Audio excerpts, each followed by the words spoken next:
അപ്പോൾ നമ്മുടെ ജാസ്മിന് കുറച്ച് ബോധമുണ്ടെന്ന് മനസ്സിലായിട്ടോ. കാരണം ഇന്ന് രാവിലെയും ഗബ്രി തെറ്റി മിണ്ടാണ്ട് ഇപ്പോഴും ഇരിക്കുക കേട്ടോ.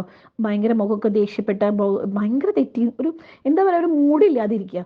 അപ്പോൾ ജാസ്മിൻ അടുത്തിരുന്ന് ഗബ്രീനോട് പറയുന്നുണ്ട്, ഗബ്രി നീ ഇങ്ങനെ മൂഡ് ഓഫ് ആയിട്ട് ഇരുന്ന കാര്യം എന്താന്ന് പറഞ്ഞില്ലെങ്കിൽ പുറത്ത് ജനങ്ങൾ പലതും വിചാരിക്കും. നമ്മുടെ ഓരോ നമ്മുടെ ഓരോ ഭാവമാറ്റവും സംസാരവും ആക്ഷനും എല്ലാവർക്കും മനസ്സിലാവുന്നുണ്ട്.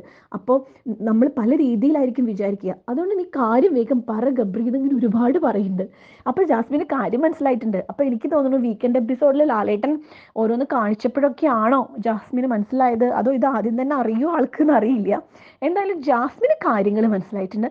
പക്ഷെ ജാസ്മിന് ഫ്രീ ആയിട്ട് ഇപ്പൊ കളിക്കാൻ പറ്റുന്നില്ല, കാരണം ഗബ്രി ഇപ്പോഴും മൂഡ് ഓഫില്ല. എന്തായാലും ഇവർ തമ്മിൽ ഫ്രണ്ട്ഷിപ്പ് അല്ല കേട്ടോ ഗൈസ്, അതെനിക്ക് ഉറപ്പായി. കാരണം ഇന്നലത്തെ ലൈവ്, രാത്രിയത്തെ ലൈവും അതുപോലെ ഇന്ന് ഫുൾ ഡേ ഉള്ള ലൈവൊക്കെ കണ്ടു കഴിഞ്ഞാൽ ഇപ്പൊ ഇന്നത്തെ ഇതുവരെയുള്ള ലൈവും കണ്ടു കഴിഞ്ഞാൽ തന്നെ നമുക്ക് മനസ്സിലാവും തെറ്റിയിരിക്കുന്നു, സങ്കടം. ഇന്ന് എന്താന്ന് ഗബ്രി തുറന്ന് പറയുന്നില്ല. അപ്പോൾ മനസ്സിലാക്കാം ഇവർ തമ്മിൽ റിലേഷൻഷിപ്പ് മാറിയിട്ടുണ്ട്. അത് ഹൗസിലെ എല്ലാവർക്കും മനസ്സിലായിട്ടുണ്ട്.